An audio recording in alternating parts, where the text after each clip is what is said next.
of my legislative district, and I'm happy that I think a lot of you are probably my constituents. I am really happy to be here. It's been a long time since I've been in a formal debate, 26 years since I graduated from high school and did policy debate.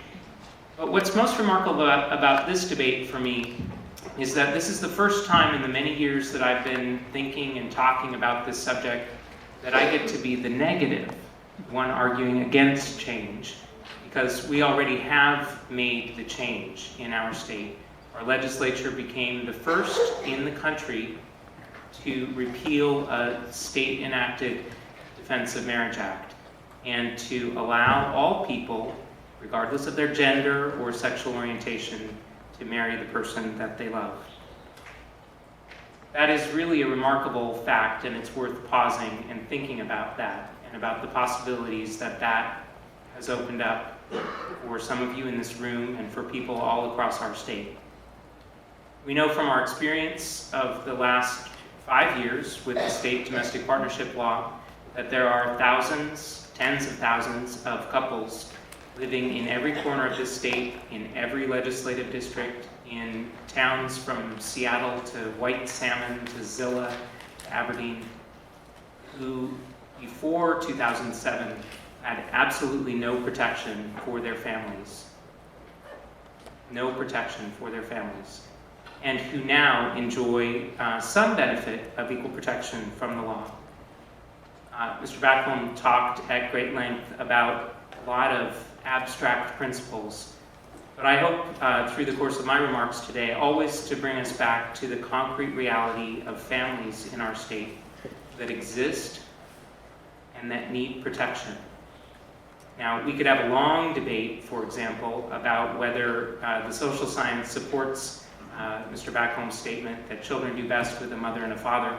I haven't ever seen any evidence of that. I haven't seen any peer-reviewed study that indicated that. In fact, I think what most of the studies indicate is that children do better in a household with two parents. And the comparisons are almost always between households with single parents and households with two parents. The fact is that by taking two-parent families and giving them a measure of legal protection, we are helping kids all over the state, including my kids. Because the fact that Mr. Backholm wants to draw your attention away from again and again is that we made a decision nearly 40 years ago in our state to decriminalize homosexual sex. We have never restricted the ability of people of the same sex to live together. We allow people to adopt children, to do second parent adoptions. We allow people to create families like mine through in vitro fertilization and assisted reproduction. And so there are many, many kids who are growing up in families now headed by same-sex couples. Up until 2007, those families had no legal rights. So that, for example, if one parent wound up in the hospital, there was no right for healthcare decision-making absent the creation of a power of attorney. If one parent died without a will, the other partner was left potentially out without house or home or car. And that's an actual case that came up of a couple that lived in Edgewood, where I grew up, lived together for 30 years. And when the partner who had everything in his name died, the other partner was left without literally any assets in his mid-60s, and in the course of a long court case, finally established the principle in our state that that couple ought to be treated like other unmarried couples and entitled to community property-like treatment for the relationship and for the property. There are families all across the state who need the protections of marriage, which brings me to the second point. Mr. Backholm mentioned that the state has already given literally every single right and obligation of marriage to same-sex couples through the domestic partner registry. And while I not only concede, but am proud of the fact that we have done that and that our voters through referendum 71 became the first voters in the history of this country to approve for their friends, neighbors, family members who are same-sex couples all of those rights and obligations. Everything but marriage, unfortunately, falls a little short of marriage. Just to give you a concrete example of one thing that does not come along with marriage, because of the structure of the domestic partner registry, which goes through the Secretary of State's office, there is not an opportunity to do a name change in connection with the marriage. You'll have to go to court and do a whole separate action in King County if you get married to someone and want to change your name to share the last name of your partner.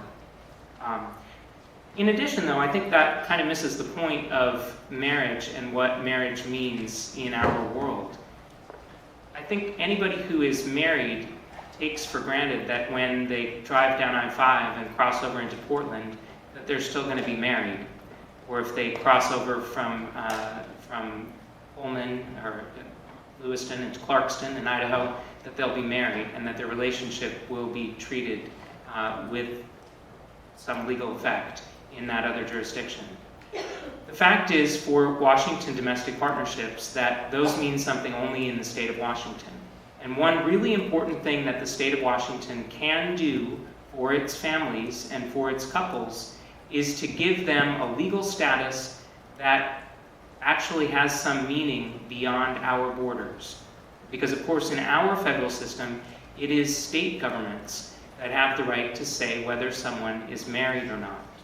And by denying same-sex couples the right to be legally married, that's consigning us to a situation where if we go even to states that have marriage equality for same-sex couples now, such as New York or Connecticut, those relationships as domestic partnerships will not sound in the laws of those states and will have absolutely no recognition.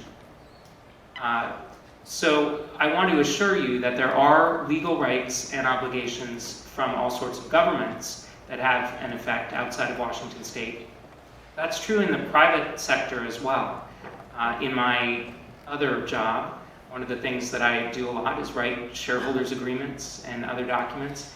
There are all sorts of private contracts, an entire web in our society, that talk about and place importance on the family relationship and the word spouse, husband, wife, that are not required to treat domestic partners equally. And sometimes people don't discriminate intentionally. They do it just because they haven't thought about the issue. But the word spouse, the word marriage, buys you equal treatment in that whole private world of relationships as well.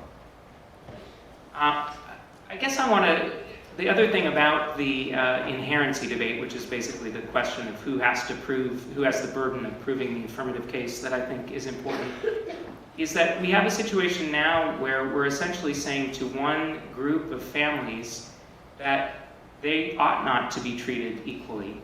And I think for most of us in our generation, certainly in your generation, you look at your friends who are gay or lesbian and think about the relationships that they're forming and trying to think about any basis on which you might distinguish between those relationships and your relationships. And frankly, the better question is, why would we treat people differently? Why would we discriminate against people? I don't think, honestly, that there's a good answer about that, and I'll get to some of the slippery slope arguments that Mr. Backholm made in a second, but frankly, I think there is no basis on which our government, and it's my government just as much as it's your government, and the government of every gay and lesbian person in this state, the government of every person who has friends and family members who are gay and lesbian, our government has no business being discriminatory in the way that it assigns rights and obligations to a whole class of people. I want to touch for a second on the role of religion, because certainly I think just about the only voices in this debate that have been arguing for preserving marriage as it has been, as an institution only between different sex couples. They're arguing somehow that their religious liberty will be undermined by allowing same-sex couples to marry. I want to assure you, and those of you who have read the law will know, that no clergy person is going to be required to marry people of the same sex. That is already true, that no clergy person is required to perform any marriage, and that's a right that's absolutely guaranteed by the First Amendment to the federal Constitution. Nothing that we can do in the state of Washington, whether as legislators or as voters, can change that.